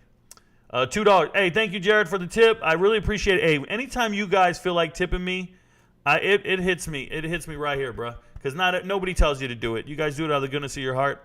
I appreciate it. This is what I do for a living, so all the tips matter. It helps feed my kids. I appreciate you guys. That's exactly how I feel as well. Everyone freaks out because he can throw a football 100 yards, but I've never seen a quarterback so bad at putting a little touch on his short passes. Christopher Buckner, you're talking about Joe Milton. I can already tell. And let me tell you, man, throwing catchable balls is essential as a quarterback. A catchable pass is everything. A huge part of Anthony Richardson's drop passes are he had no touch pass. He's just drilling everything with everything he's got. That's why he's inaccurate. He doesn't point his feet. He doesn't turn his hips. He doesn't move his torso. Like, I can do a bunch of shit quarterback-wise, right? But I'm letting you know it's because he doesn't have a touch pass. And the quarterbacks who throw catchable balls, well, their completion percentage is through the roof. Shout out to Baker Mayfield. If you're asking me questions on TikTok, you got to come to YouTube. I'm not answering questions on TikTok. Those the same MFers to let everyone know when they got home they're a combat vet. Yeah. Proud self, agree completely. You know, we have people who don't re-enlist. We have people who aren't built for this. That's fine. Find other opportunities in life, whatever. But when you walk around and you call yourself a veteran, there's levels to this shit, right? There's veteran, there's combat veteran, and then there's retiree. By the way, I'm all three. So you either got it or you don't. Goalies actually block.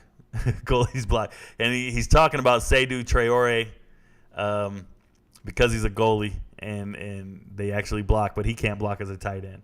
How do I feel about Andrew Armstrong Jr.? I don't feel about Andrew Armstrong Jr. Have I talked about him before? I thought I talked about him just the other day. Who was that? Who did I talk about? No, I talked about Anthony Campbell. Yeah. Yeah, nothing. Today, Traore got beat out by Castellanos at tight end. He dipped out because he couldn't handle the fire in the kitchen. He didn't have a fire extinguisher. He didn't show up with a water hose, bruh. How do you think A.D. Mitchell will pan out at Texas? A lot better than he did at Georgia. I think he'll get a lot more than 2 targets a game. I think he'll get a lot more than 2 receptions a game. He's got a real quarterback in Ewers. So A.D. Mitchell made a decision, a business decision. Don't ever believe the story about a baby and all this shit. Let me tell you guys something, man. There are American families right now moving across the country with less than $5,000. Literally, less than $5,000 in the bank. There are adults moving across this country right now, less than $5,000 in the bank. Getting to the new place, they got about 2 months' rent. They're going to find a job. They're getting a damn apartment, find some roommates, whatever they're doing. There are people all over America moving, and with their kids, less than $5,000 to their name. You believe me? It's real. And you're telling me you couldn't move a kid and your girlfriend, your baby mama, to Georgia, to stay at Georgia on an NIL deal? You don't think these players are making more than $5,000? It's garbage. It ain't about it, bruh. Douglas is my son. Oh, Douglas is your son. I don't know your son. I don't know your son, Douglas Doodle. I wrote it down. Douglas E. Doodle. I got you. That's a troll name. Hey, Doodles Noodles, bro. That's a troll name. Last UT question I ask. Do you think Brew McCoy is cut out as wide receiver number 1 for UT? Came in as a 5-star stud, but finished 3rd in the depth chart. You could have been excited that he's number 1. I think Squirrel. Okay. Squirrel White will end up number 1, not high on Brew McCoy. Christopher Buckner, number 1. When we say number 1, a number 1 wide receiver is an X. XYZ, okay? When you're talking about receivers in college, X is the outside receiver. That's your Calvin Johnson, your 6'3+ wide receiver, your deep threat, the guy who runs the fade, okay? That's your X. Your Y is your slot receiver, or your tight end sometimes, but a slot receiver. Your Y is this little guy in the middle. And then your XYZ, your Z receiver is actually off the ball. He's also an outside receiver, but he's not on the line of scrimmage. He doesn't have to beat a jam, right? He's off the ball. Sometimes, depending on the formation. The reason I bring this up is Brew McCoy is an X wide receiver. He is the primary wide receiver, the number 1, because he's a big body guy. But he didn't come to Tennessee as a 5-star recruit, 5-star stud.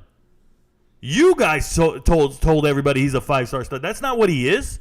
It's not what he was. He was a 5-star player out of high school, went to Texas, couldn't start at Texas, transferred to USC, couldn't start at USC, and showed up to you guys as a damn 5-star has-been, as a 3-star transfer. He wasn't no 5-star guy. He's a 3-star transfer.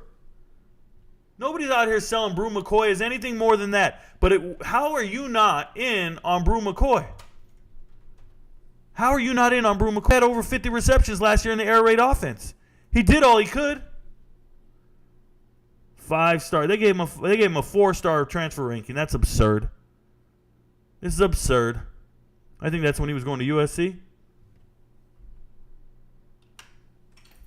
He enrolled at one school, said, let me out of here, enrolled over here, transferred to you guys as somebody who'd never played a game of football. But he's 6'3", 220, bro. That's it. You should be high on him. He's your possession receiver. He's not a deep threat. But the coaching staff got Deontay Thornton for a reason. The transfer from Oregon, because he's a real speedster. Brew McCoy is just a big target. He's just a big possession receiver. He's not beating nobody deep. Just a big, look at this, a physical big target. That's what they write. I'm sorry. A physical big target who transferred from Southern Cal to Tennessee, made an immediate impact. Okay. 5-star All-American prep from Powerhouse Modern Day. Dude, stop believing the hype sometimes. No, just because a guy was 5 stars out of high school does not mean he came to you as a 5-star stud. No, he did not. He came to you as a has-been who washed out of 2 other programs. Who do you think will win the Heisman this year? Jay from the 4. I don't think about the Heisman. Who do I think will win the Heisman? I don't. That's my answer. I don't. Okay? Is Keon still a two-sport athlete with football and basketball? No, I believe he's focusing primarily on football. I don't think he's playing basketball, and I don't think the school he chooses is on basketball or going to have any part of it. Yeah, Alton McCaskill. You guys write Alton McCaskill 3 times a night. I'm going to ignore it every single time. We better off over here, F TikTok. Well, Prod Self, my live stream is better off over here, but my view count and my money is on both. So we just need to blow up over here. We just need to blow up on YouTube. That's all it is. And then it'll be good riddance. Thoughts on Kansas this upcoming year? I think they're great. I think they're upgrading their talent. I think they're doing the best they can with Leopold. They do have a difficult schedule. There is no reason for Kansas to be playing some of the games they're playing. They do have a difficult schedule. Are you a fan of expanding the playoff to more than 4 teams? I don't know anybody who's not. Daniel Guerrero, of course I am. I want more teams in there to compete, show that they can play. I think it's a remarkable thing. And kids will want to go to schools that are making it to the playoffs. Yes, I want 16 teams. I want 16. Top 4 getting byes. You guys get the bracket? 1, 2, 3, and 4 get a bye. And then the other 12 have to play. You got 5 versus 12. The winner plays the 4. 8 versus 9. The winner plays the 1. I can do this in my head. 2 versus 7. 2 versus 7? No, 7 versus 10 plays the 2. And then 6 and 11 play the 3. I can do this 12-seeded thing. I want 4 byes, and everybody else is an at-large bid. Yep. Give me the champ from every single conference. Every single Power 5 conference. Auto bids. The champs from all the Power 5 conference are in. And then go at large from there. And make two group of 5 teams. Must. How do you think the new teams joining the Big 12 this upcoming season? As Cincy fan, I feel oddly optimistic about this year. So let's talk about it. BYU's going to struggle. Houston's got a good team, but I don't think they got a good coach. Houston's going to struggle. UCF looks poised to be good. And Cincinnati's got the easiest schedule I've ever seen. For a team coming to the Big 12, Cincinnati doesn't play Texas, K-State, or Texas Tech? What the hell? You're new to the conference. You're in the Big 12. You don't play Texas, K-State, or Texas Tech. You don't play the conference returning champ. You don't play the favorite in the conference or Texas Tech. Congratulations. Hope you do well. At the same time, Oklahoma State, the only team in the conference that gets to play all the new teams. Oklahoma State gets to play all the new teams. It's nuts. So I think since you be optimistic. Be good. You just got a receiver from Florida. You're going to be all right. Freddie D, latest on Sean Washington. Sean Washington, not a good football player, bro. Just because he went to Georgia doesn't mean a damn thing. Nobody's fighting tooth and nail to sign Sean Washington, and everybody's coming to realize it. Oh, my God. There's not a ton of people in line to get Sean Washington. Not a good player. There are some players that go to your big schools, and they aren't very good players. And he's one of them. Not very good. No update. I live in Chandler, Arizona. Dylan Raiola is different. He's no different. He's the top quarterback this year. There's one every single year. There were 6 5-star quarterbacks this year. 6. How is Dylan Raiola any different from those 6? There were 6 5-star quarterbacks this year coming out of high school. That dude is one of a half a dozen. How is he different? I watch high school football across this entire country. I've been studying high school football for 30 years. 30 years. That dude ain't no different from anybody else. What you think about Eastern Michigan this year? I think they'll be a top 10 group of 5 team. Well, I know they didn't hit the transfer portal all that hard. I've been looking at their roster, been looking at their team. They didn't get much. They got Lockett out of Michigan State, and I didn't see much else join them. But continuity is important, and they performed well. Who did they beat last year? Arizona State? They beat Arizona State last year? They beat a Power 5 team, right? I think they did well. The problem with Eastern Michigan, and it's not a problem with them, the problem for them is Ohio. The Ohio Bobcats are real. So in the MAC, Toledo, Ohio, that's how I feel. I like Eastern Michigan, but you feel me? All right. If you're asking me any questions in TikTok, I'm not going to answer them. You got to come to YouTube. I'm not answering questions over here. Got to come to the YouTube live stream. You will be ignored. I'm heavy into grassroots sports, but I've never been this interested in college football until Coach Prime started at Jackson State and now CU. Go Buffs. Shout out to you, Don Howard. I am heavy into college football, and I've been into it since about Deion Sanders played college football. So I'm not really, I'm not new to this, but shout out to you. Thanks for coming back. Eastern Michigan will be a top what team in the group of 5? I think they're a top 3 team in the MAC. Okay, and then if you start going to the American and Sun Belt and Mountain West, Eastern Michigan is a top 15 team in the group of 5. That's how I feel. How do you think of all these new teams joining the Big 12 in upcoming season? Oh, never repeat your question, or did I just go backwards? Please don't repeat your question, guys. I'll get to it. Oddly optimistic, a new staff and new conference. Yep, I'll get to it. Where do you think Kentucky ranks in the SEC? Well, let's go. SEC. Kentucky, I think they're going to have a good year. Where do they rank? I'd have to look at their schedule compared to other people's schedules. But off the top of my head, I think LSU is the number 1 team in the SEC. I think Georgia is relevant. I think South Carolina is better than Kentucky. Give me Kentucky about 5th or 6th in the SEC. 5th or 6th. I still like Ole Miss ahead of them. I think A&M has a bounce back year. But, they're in the East. So they're going to have a walk through some of those games are pretty easy. Magic did do that. Yep, I told you Magic did that. Alton is running back number 1 for Colorado if he commits, right? Alton is running back number 1 for about 115 teams if he commits. Steph Risky. If Alton McCaskill IV commits to a team, doesn't matter. He is the number 1 running back on 115 teams in this country. Colorado included. You guys are shortchanging that man. You guys keep comparing him to Colorado's depth chart. It's embarrassing. That is one of the best running backs in the entire country. Okay. What's going on at Michigan State? Mel Tucker got the huge contract. Now it seems like the wheels are falling off. Any opinions? Yeah, Mel Tucker's not a very good football coach. I think he's a good mentor. I think he's a good recruiter. Not a very good football coach. He didn't do well at Colorado to begin with. Don't know what justified him going up to Michigan State and getting the contract. That's how I feel about it.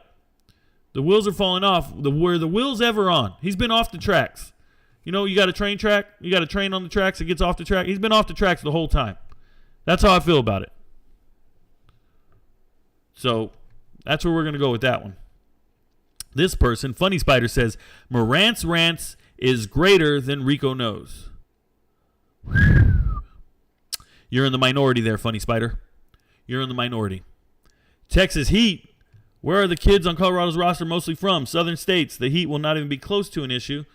Them Florida, Texas, Florida, Louisiana, Alabama boys are going to feel right at home. Yeah, Twitch. I don't know what that man was talking about.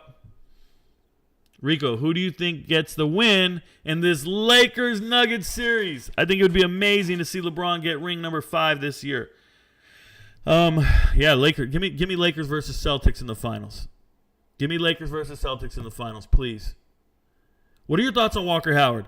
Total D-bag. Total D-bag. Okay, quarterback Walker Howard. Here's who he is. He's one of the top quarterbacks in the state of Louisiana. And he commits to LSU. And when he commits to LSU, he doesn't know Jaden Daniels coming to the transfer portal. So he commits to LSU, and he has dreams and aspirations of being the starting quarterback within year 1 or 2. And it doesn't go the way he envisioned. But what's more important about this is Eli Holstein. Eli Holstein, in high school, Eli was trying to beat out Walker Howard. I forget the high school's name. And Walker Howard beats out Eli, and Eli has to transfer. Right? So Eli transfers, and they go their own ways, and they do their own thing. But Eli signs with Alabama, and Walker Howard signs with LSU. Now, Eli would have signed with LSU. He would have signed with LSU. But he couldn't because the guy who beat him out in high school signed with the home team, signed with the home school. So LSU got the guy who won the battle anyways. Then Walker Howard jumps in the portal, and goes to Ole Miss. Do you guys understand what I'm saying? I'm saying this local high school kid effed over LSU. He made LSU miss out on a recruit that wanted to go there, and then he bounced on him after 1 year. Red shirts his first year, and then I'm out. And the nerve of him to go to Lane Kiffin, to go to Ole Miss in a loaded quarterback room. Spencer Sanders, Jackson Dart, doesn't care. He transfers over to Ole Miss. He's not going to start at Ole Miss. But LSU's left there with no quarterback. They went and got Jaden Daniels. I get it. They found themselves a starter in the transfer portal. They brought it on themselves. But Eli Holstein now is on the bench at Alabama. Dylan Lonergan shows up and outplays him this spring, which is ridiculous because Dylan Lonergan's not good. From Georgia, by the way. Saw him play for 3 years. Brookwood, not good. But my goodness, Walker Howard, you shafted your own homegrown team. That's how I feel about Walker Howard. And guys, I read into this way too much. I study this way too much. I can't have a normal conversation about college sports, about recruiting. I hate it. I hate it. All right, these guys are going to try everything to delude themselves into thinking Colorado is losing this game. We are not losing to TCU. Sorry, not sorry. I don't know who the hell we is. Suave, you got shoulder pads? You got shoulder pads? I don't know who the hell we is. But I agree with your sentiment. Yes, I think TCU is going to have a down year. Sco Ducks. Okay, yeah. The Ducks are kind of like, Colorado. Why is Oregon taking all of Colorado's sloppy seconds? All Oregon does is keep taking sloppy seconds. Which game was it that the media went off about bone broth for the cold weather? Arkansas. Absolutely ridiculous. Ben, I don't know about this. I'm going to have to look into this. I don't know what's going on. Texas Heat is hot as hell. What about Arizona Heat? GOAT 42, Arizona Heat is hot. I lived in Arizona for 6 years. Arizona Heat's hot. It's not as hot as what I got over here, bruh.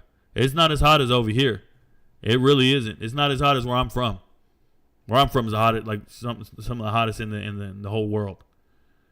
You play League. Jacob Owens asked if I play League. Jacob Owens, I play ARAM with my son. I don't really play League lanes. I play ARAM with my son. If there was a rank in ARAM, we would be diamond level players at ARAM. TFT, I am a diamond level 1. I'm a diamond 1 in TFT. I'm a TFT expert. But in lanes, the best I've ever been is gold. But yes, I've been playing League for about 12 years. But I play with my son. I don't necessarily play by myself. Rico, here we go. Let's go back to the chat. Sorry, guys, it jumped on me. Rico, I'm ex-military also. And infantry, we sat in the heat in Kuwait and Iraq to adjust for the first 2 weeks. Heat does affect you, especially team that scores fast and put defense right back on the field. Oh, you must be talking about Colorado. Colorado's going to score really fast and put the defense back on the field? That's cool. If you think you had to get acclimated to the Iraqi heat for 2 weeks, that's not what happened, bro. There's logistics involved. They put you over there just to transport you. Trust. They were waiting for some tents to open up and some chews to open up. It wasn't about getting you acclimated to the heat. They were taking inventory and waiting for the next escort to get you in. How's Arizona State looking for this upcoming season? Any reason to want to watch them? Yes. Landon Patterson. Yes, Arizona State is looking great, bruh. Arizona State is looking great. I don't mean to rhyme. It's a bad time. Shit, it's about 8:29. No, okay, check it out. So Arizona State, head coach, Kenny Dillingham, offensive mastermind. Used to be the offensive coordinator at Florida State. Used to be offensive coordinator at Auburn. Then went to Oregon to be the offensive coordinator. He's been moving with Bo Nix everywhere. And now he's a head coach. He's 34 years old. 34 years. You know where he started? I think he started at Chandler as a high school assistant because he couldn't play football anymore, and they just let him start coaching. This guy's great. You went from a high school job to being the head coach at Arizona State within 12, 13 years. The guy's awesome. Arizona State's transfer portal class, 29 players, 27 players. It's an odd number. Arizona State's great. I'm excited for them. They got Cameron Scadaboo. Go watch Cameron Scadaboo. FCS All-American, 1,400-yard rusher last year for Sacramento State. A bowling ball of a man. Just look him up. Cameron Scadaboo. He follows me on TikTok. We follow one another. It is what it is.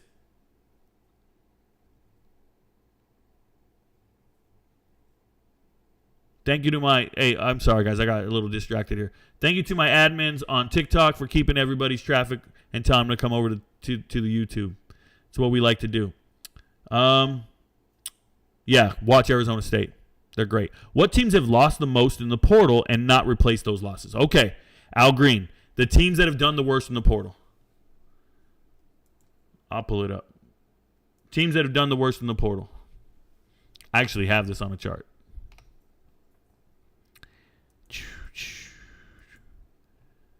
Let's scroll in a little bit. Let's move over. And here's the team names. And here's who's done the worst. Obviously, you have Navy, Air Force, and Army. They can't sign any players in the transfer portal. No, this is not sorted by... This is sorted by number of signings. 1 second. I got to do the whole thing. Boom. Custom sort. And we're going to sort by column K. Largest to smallest. That works. Let's add another level.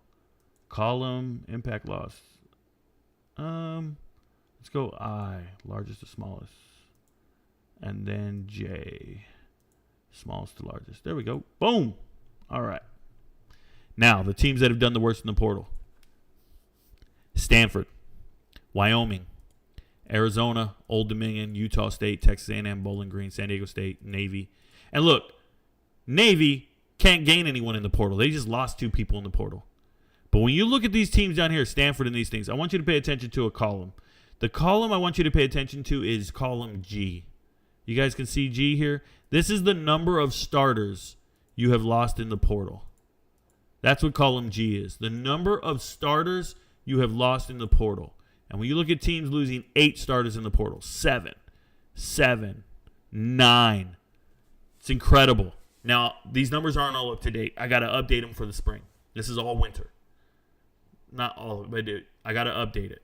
I'm going to probably do a hard push on the update in June. But it still stands. These are the teams that are struggling in the portal. When it comes to improving your team from the transfer portal, these teams did not do it. Okay? But you'll see teams like Alabama. They obviously didn't improve from the portal. They lost 22 players to the portal. Here I have them signing only 2. Now they've signed 5. But they're not going to move way up this damn chart. They're just not. It's nothing in comparison to the teams that really improved from the portal. Teams like Charlotte, Colorado, SMU, UMass, Texas State, UCLA. All these teams are great in the portal in comparison. So it's whoever. I do a net gain. So I keep track of who departed and who you gained. The websites don't do a good job at this. Obviously, On3 tries to do this, but they don't do it right. And then 24/7 doesn't even bother. ESPN, Rivals, they don't even bother. They just talk about the gains.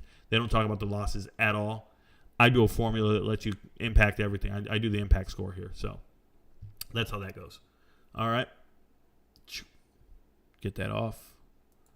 Go here. Let's see what we're back. Back to the question. Sorry, guys. You play Valorant. I do not play Valorant. I play no other games. I only play League. I don't have time for anything else. What's your favorite thing about Tank Dell? His separation. Tank Dell's separation is real. Out of his breaks, his acceleration. Tank Dell, if you go back and watch, and look, don't watch his highlights. Forget the highlights. Go watch his Senior Bowl practice. Go watch his Senior Bowl practice. That'll get you everything you need. What's up, Rico? I think CU needs a tight end with good hands that blocks like a lineman, a pro running back like Alton or Demi, and a quarterback that's a grad transfer experience who wants to be a coach afterwards. Oh, well, that's very specific, Don Howard. That's a very specific shopping list. I don't think there's very many quarterbacks in the transfer portal that want to be a coach afterwards. Not from what I see. I don't see a lot of those guys in the transfer portal. Getting 2 running backs, either one, Alton or Demi, is, it isn't likely. They have a lot of suitors, a lot of people who want them. And the tight end you just described, I don't see him anywhere in the portal. Stolen Valor is just insane to me. Shout out to you, Steve. I can't even deal with it, bro. Bro, you have an office job in the military. What are you talking about? Well, Brandon Smith, what I'm talking about is I'm a first sergeant in the Army right now. But I've probably done more time in a force comm unit than anybody who walks around saying they were once infantry. I was in an infantry unit for 3 years teaching modern Army combatives. I was in 1st Armored Division. I deployed. I don't need to validate myself to somebody like you, Brandon Smith. I've been in the Army over 20 years. It's not an accident. Now, yes, I'm in an office. Now I am cyber, and I'm in charge of cyber experts. I'm still a first sergeant, bro. I got PT shorts one more time in service than you. And I don't know you. But I think my socks have done more for this country than you have. I'm being dead serious. So you can come at me with whatever you want. My credentials are real. I'm not a game. This ain't a game. You guys don't know me. Or you think you do. And if you do, you do. My soldiers show up in here from time to time. Saying I'm an office guy is ridiculous. I ran 5 miles this morning. I trained for war. What did you do? So South Carolina, will they be a dangerous team in college football? Or will they got the national championship? They'll be a Nike school sooner or later. South Carolina, I like what Shane Beamer's doing. That's all I can say. I like what they're doing. I don't know how dangerous they're going to be. They have Spencer Rattler. I'm not hugely sold on him, but I like what they're doing. Who are you talking about, Steve? Steve's saying Stolen Valor, just insane to me. How do you tag people on YouTube? I don't know. You at them. You put at and whatever. At and then their name, prod self. At and you type in their name. Thoughts on Micah Pittman? Great blocking wide receiver. Brew McCoy was a man in high school. Yep. He was a man amongst boys, and then he got to college, and there's other men there. Just responding to Rico's comment. Hit the at and then the name, and it will pop up. Drake May. Drake May will have a down year, Clint McFadden. Lost his offensive coordinator. Lost his number 1 and number 2 targets. Yeah, I think UNC is going to have a down year. Well, Auburn wins 7 games this year. Trent.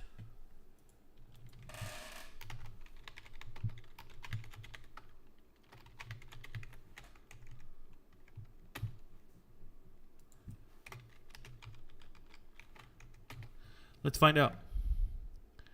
Auburn's schedule. Will they win 7 games this year? 1, 2,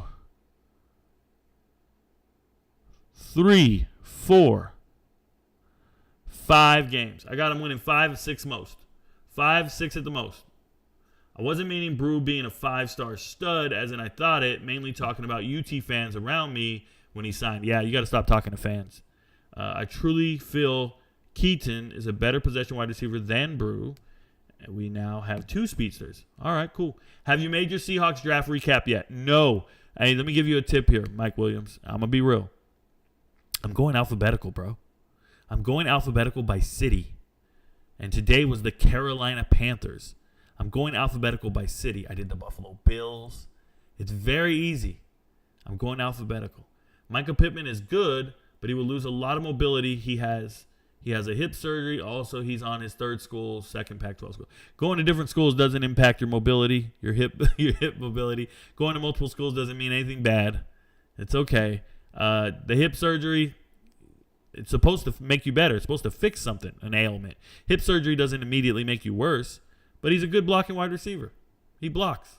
That's what he does. I understand Brew had high production, but it's easy to have high production on screen catches when Tillman and Hyatt are being doubled most games.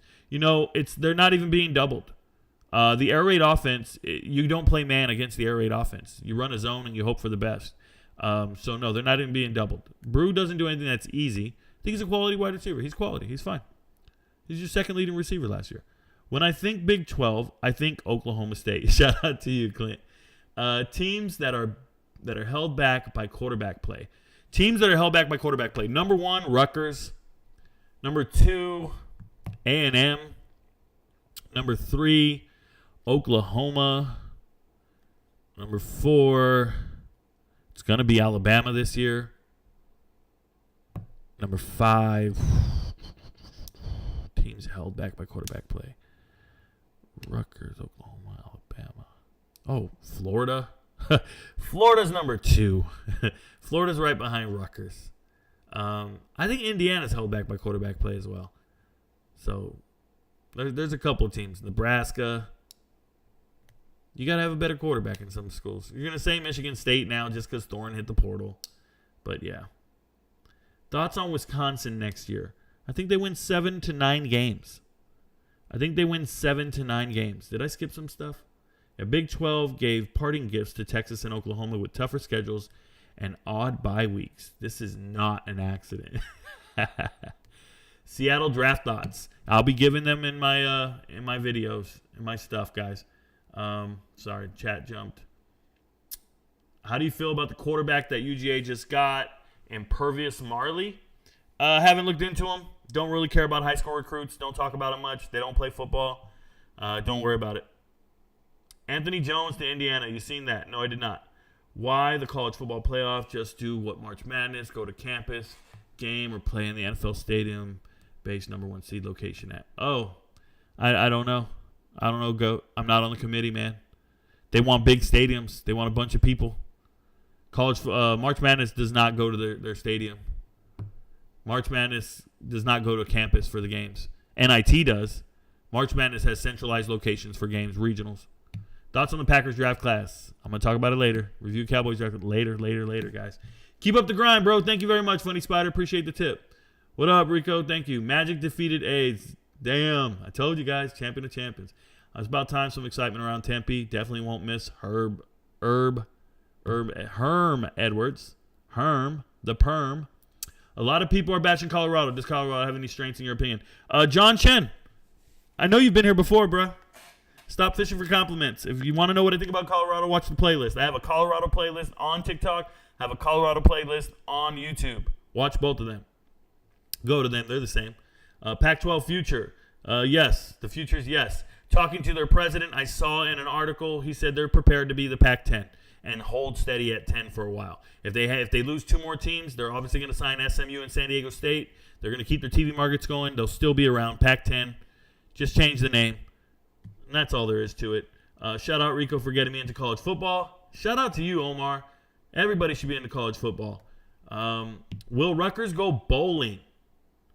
Will Rutgers go bowling? No, not that I know of. I have to check their schedule, man. I don't think Rutgers is going to go bowling. Rutgers. I never looked at their schedule.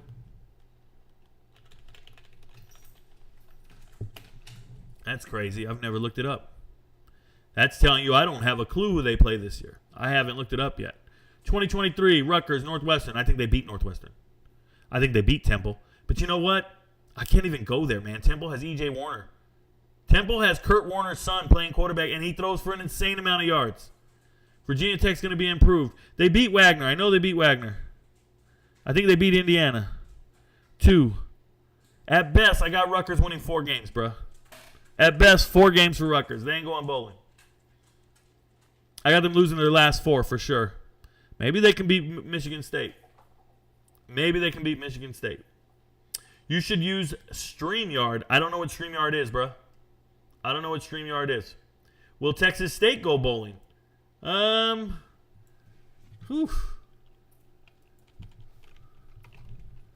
Texas State football schedule 2023. See if they're going bowling. They better have a good preseason schedule, an easy one. They're going to beat Jackson State.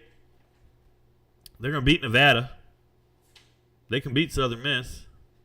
1, 2. Nah, they're not beating Southern Miss.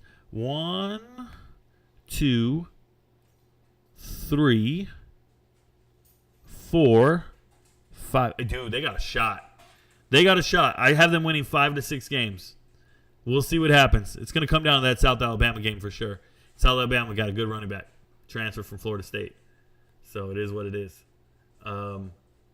What did you think of the Panthers draft? I already made a video on it. Go watch it.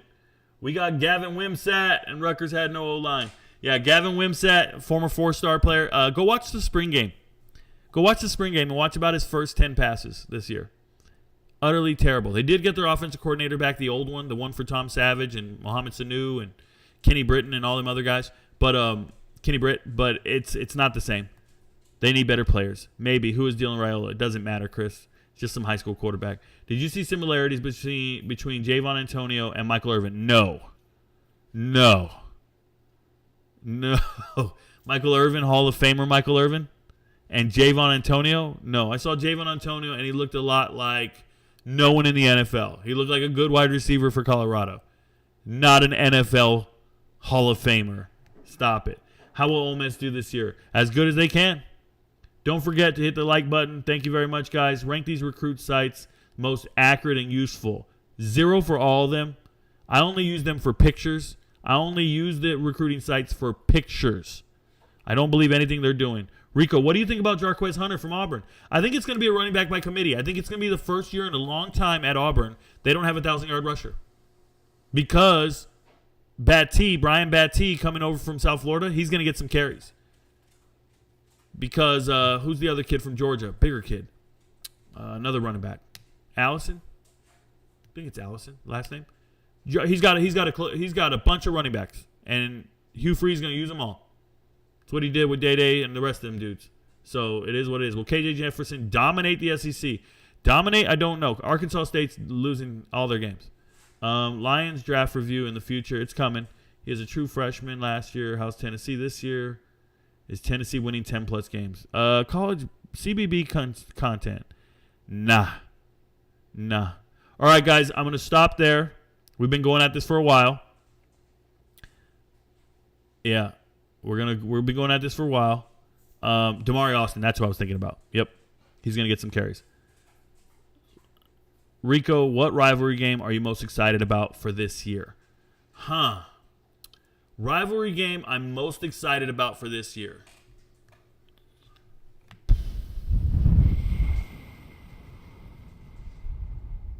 Give me Oregon State. Give me the Civil War. Oregon State. Last year, Oregon State won that game without throwing the ball. They just ran it. Give me Oregon State. To see you have a top 5 secondary next year. No. What the hell is wrong with you guys? Man, what are you guys doing, bro? Stop it. All right, I'm going to go back to the transfer portal. Just want to double check on some guys, and then we'll wrap this up. All right, Taj Davis. Taj Davis transferred from Washington to Cal. You know, Cal needs wide receivers. Taj Davis leaving Washington. He played in 2021, and he played last year. But they had a huge upgrade at wide receiver, and he found himself 3rd or 4th string. Doesn't like where he sits. They also brought in the kid, what's his name, the transfer from Michigan State. He was going to go there coming out of high school, changed his mind, went to Michigan State last year, and now he transferred back home. Forgetting his name right now. Starts with a G. Jeremy Bernard. So Jeremy Bernard coming back, it took his spot. So Taj Davis going to Cal. Good for them. They lost Michael J. Sturdivant. They have 2 good receivers coming in. So it's good there. Hey, why is Joe Burrow trending? We're going to find. Look at this. Elijah Brown going to FAU, guys. I told you guys. I told everybody, stop talking about Elijah Brown because he's in the transfer portal. Former Alabama player. I said, guys, he's not Power 5 material. I don't care if he's from Alabama. He can't start over C.J. Dippre. He can't start over the backup quarterback at Maryland.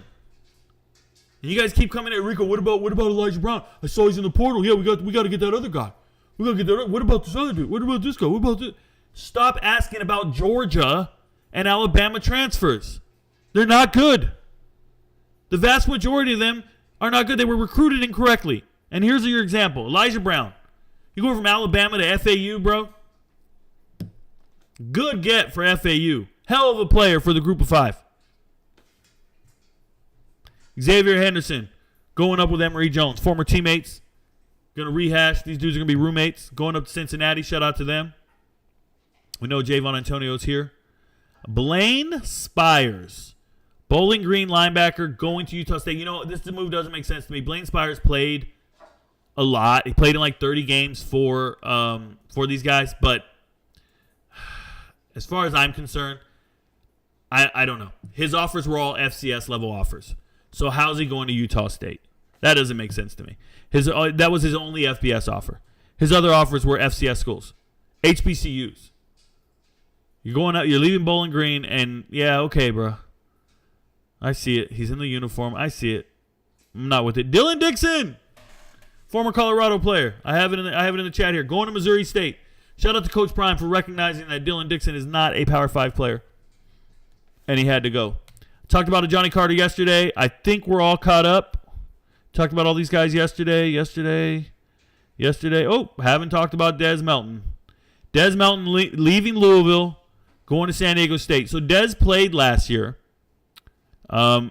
maybe 2 or 3 receptions. Didn't get much. But Scott Satterfield didn't throw the tight ends as much.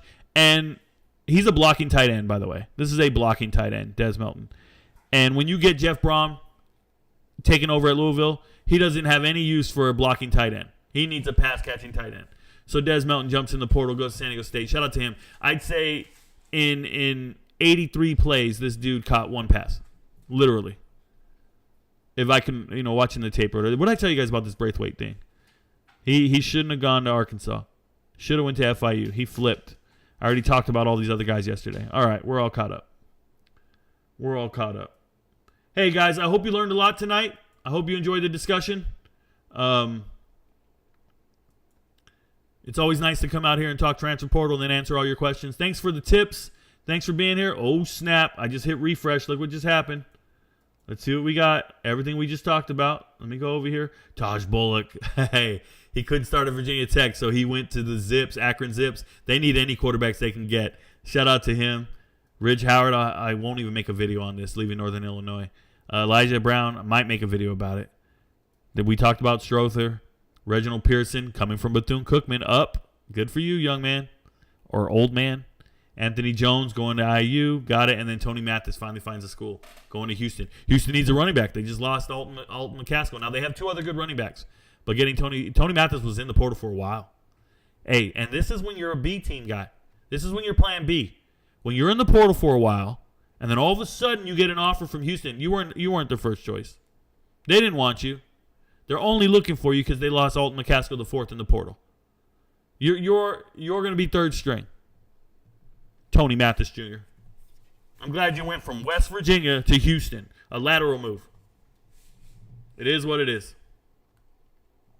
Anyways, hey, shout out to everybody. Is Sun Belt the easiest conference to win? No. Conference USA is. I'm going to Tennessee, but I think they could lose to UTSA. No bias. This is very true. They have a very senior quarterback in Frank Harris. They have every chance to win that game. How will Cincinnati do this year? You tell me.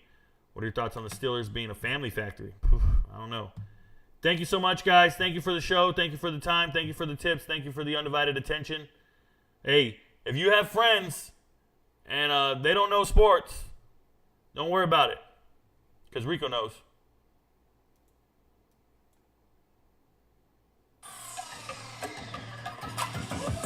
Oh, we can't do that. They want me to play a commercial. We ain't playing commercials. I never once looked before. I do this for my father, who I've only seen from time to time in my dreams. I do this for you. I do this for my mother, who's finally clean, no longer a fan. I do this for you. I do this for my sister, my wife and my kids, cause they part of the team. I do this for all the naysayers and haters who made me one of the greatest. I know it kills you inside, that's why I do this for you. I do this for my father, who I've only seen from time to time in my dreams. I do this for you. I do this for my mother, who's finally clean, no longer a fan. I do this for you. I do this for my sister, my wife and my kids, cause they part of the team. I do this for all the naysayers and haters who made me one of the greatest. I know it kills you inside, that's why I do this for you. I do this for the kids who sit a bit outside the mix, who maybe cope through humor just to fit in for a bit, who never let the world know when depression's setting in. To all of those who know you, that impression don't exist. And it ain't counterfeit, it's just a way to counter it. I'm living things I dreamed about, I still encounter it. It ain't something that a cigarette or alcohol can fix, but all because of it, I flipped it quick, went on to write some hits. This a success, off another breath. This the first step in searching to be nothing less than be the best in what you do to prove their strength in being you. Learn so much in chasing dreams that I never would in school. Depends on where your passion lie, just no passion never lie. Life presents distractions, but your actions have to fortify the things that you believe in. Have to scream it like a battle cry and leave the ones who didn't looking stupid while they're asking why. Couldn't lie, I really do this for the ones I love, those who treat the music as a vice and lyrics like a drug.